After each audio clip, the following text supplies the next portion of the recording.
Hey guys, how's it going? Well, I'm in the middle of my vacation here and thought I'd take some time to show you my gear. So, let's go. Alright, well I thought I would start off with one that you guys haven't really seen before. This is my bass. I do play bass.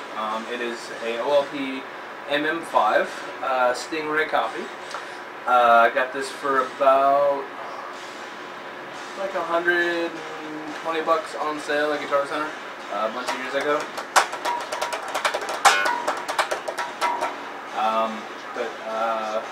Yeah, it's just a 5-string bass. It doesn't have an active pickup system, which I actually prefer in a bass. But hey, it was $120, so get off of it. Yeah, I mean, there wasn't much else to say. You know, made in China.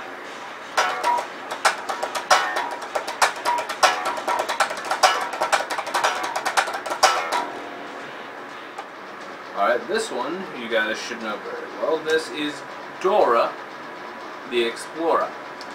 Yeah, this guitar, it's a Gibson Explorer, by the way, if you didn't catch the Dora reference. And this was my dream guitar for a long time, and I finally got one, and it's awesome. Yeah. This one is my Schecter Damien 7 7-string, you know, because it's got 7 strings. This is a favorite of mine. You know, it gets the low chords and chugga chugga chugga, chit chit chit chit chit. Yeah, I mean, it's a basic 7-string. It's got this EMG HZs. Hopefully one day I can get some bare knuckles. That would be cool. People ask me about this stuff. It's just string dampener, so when you try and play tight, you don't have any string ringage. But yeah, so you know, bat and legs, you know, pretty evil. You know, and that's what this guitar is for. And last but not least, we have the 2009 USA PRS Tremonti 2 with the tremolo. This guitar is literally the best guitar I've ever played in my entire life, and I've played a bunch of them. Before this guitar, it was actually the Ernie Ball Music Man Petrucci model that held that title.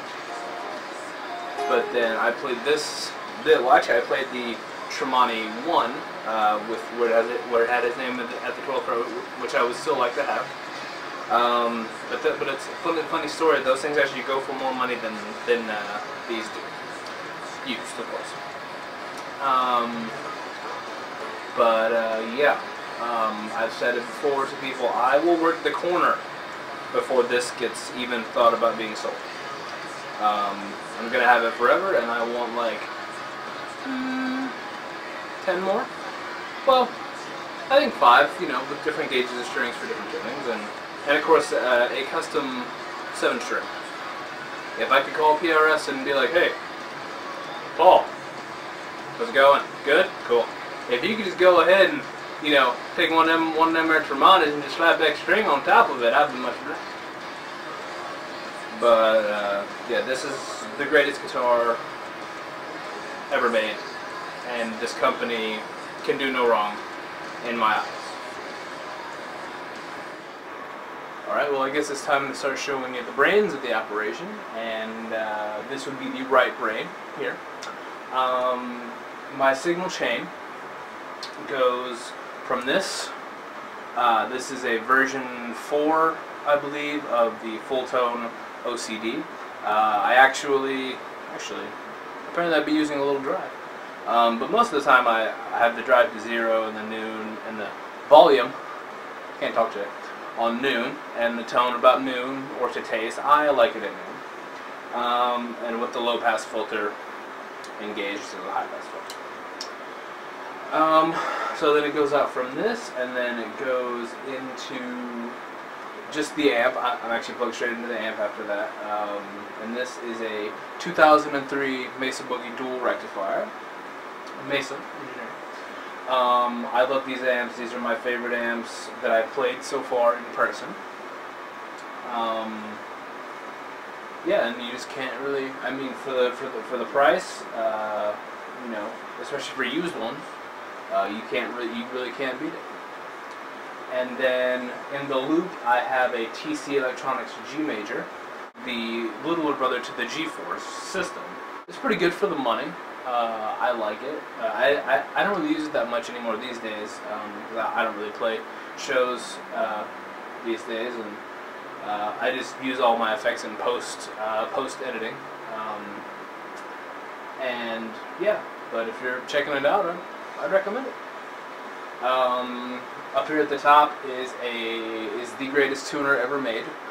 This company, Peterson, they make the best tuners money can buy. And your guitar will actually sound better because it's so in tune. As you can see here, I have actually my old band name scrolling across. I'm not sure if you can see that or not, but you can have this as your screensaver. You can put whatever you want. You know, you can say, you know, you or or whatever you want it to say. I just happen to have my old band name there, and here, this is where I get all my power from. It's a Furman PL plus C power conditioner. It's good stuff. I also recommend that. You know, Furman makes good stuff. I don't really use it too much. Is this Morley Bad Horsey 2 wah? It's the one where you just step on and it turns on. That's really awesome. If you haven't tried that, check that out. Alright, well, this would be the left brain of the operation. This is I'm not sure if I'm going to learn enough.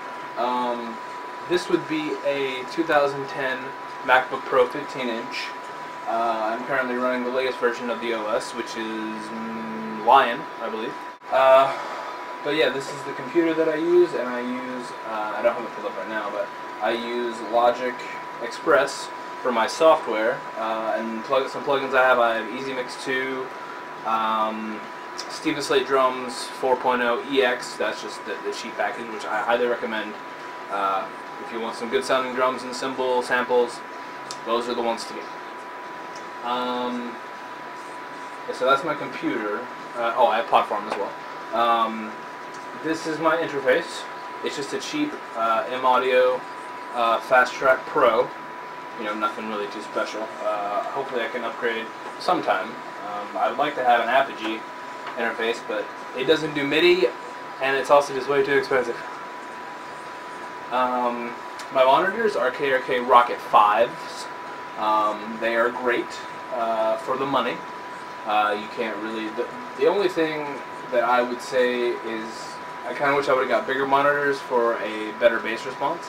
But these seem to have worked out really good, so I have no complaints.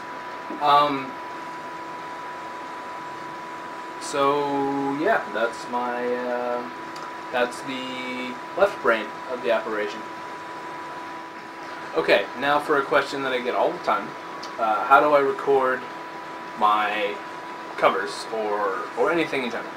Well, what I do is the dual rectifier has what's called a slave out, and that basically means it will send the preamp signal alone out to another power amp if you want to run it with another cab or whatever.